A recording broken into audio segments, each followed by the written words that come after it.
Bienvenue dans ce tutoriel dédié au sommaire des médicaments dans CrystalNet. Pour une compréhension optimale, nous vous suggérons de visionner d'abord le tutoriel Détails usagés et Tableau de bord de l'usager.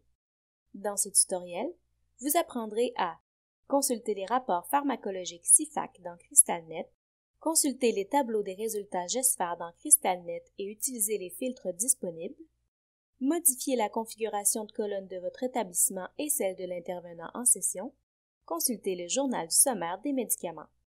Selon les systèmes de pharmacie présents dans votre établissement, 3 types d'affichage sont disponibles dans l'onglet Médicaments du détail usagé. Celui qui montre uniquement les rapports CIFAC, l'affichage qui montre uniquement des données de GESFAR présentées dans un tableau, et enfin, l'affichage combiné qui montre les deux.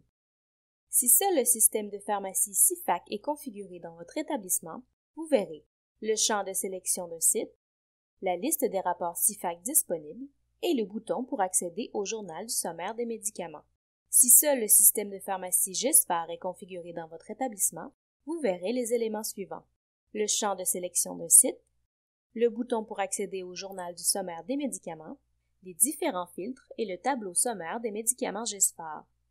Enfin, si les deux systèmes de pharmacie ont été configurés dans votre établissement, vous verrez les mêmes éléments que pour l'affichage GESFAR, en plus de la liste déroulante des rapports CIFAC. Pour faire afficher un tableau ou un rapport, vous devez d'abord sélectionner un ou plusieurs sites, soit en les saisissant dans ce champ ou en les sélectionnant dans la liste déroulante. Si une hospitalisation est active pour l'usager, le site de l'hospitalisation sera automatiquement sélectionné. Dans l'affichage CIFAC, vous devez sélectionner le rapport désiré dans la grille des rapports disponibles pour qu'il s'affiche dans le visualiseur à droite.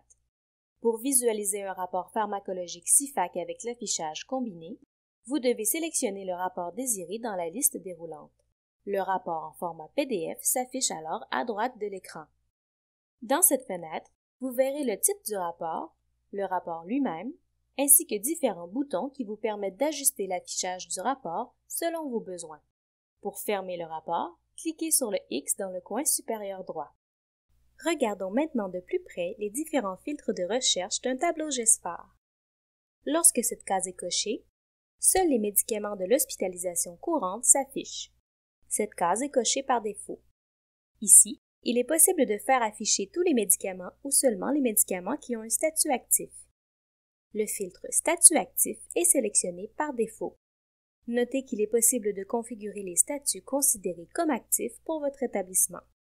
Vous pouvez également filtrer votre recherche selon la date de début de validité ou de fin de validité du médicament.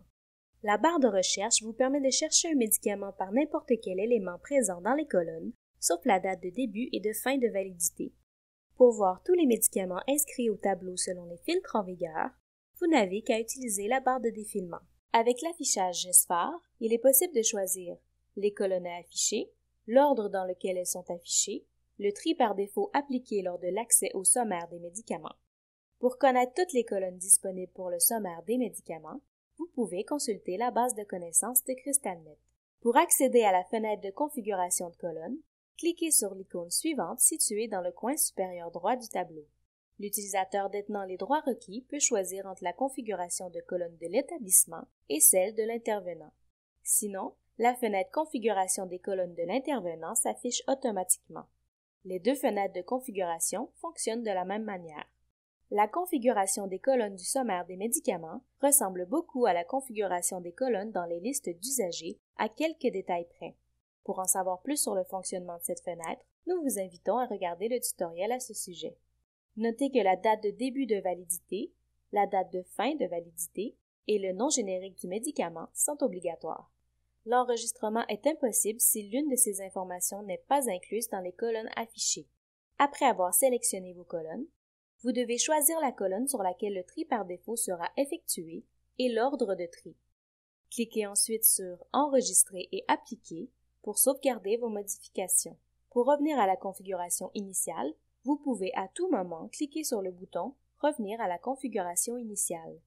Par défaut, la configuration initiale d'un établissement comprend les colonnes Urgence, Site, Médicaments, Dose prescrite, Posologie, Horaire, Voie complet, Classe thérapeutique, Statut, Début de validité et fin de validité.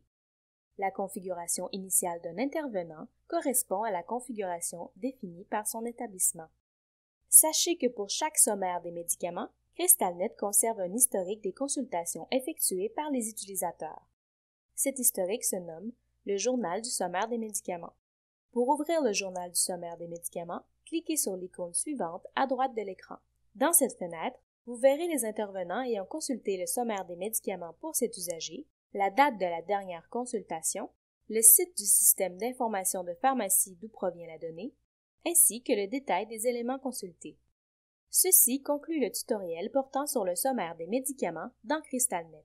N'hésitez pas à consulter notre base de connaissances pour en savoir davantage sur les diverses fonctionnalités de CrystalNet.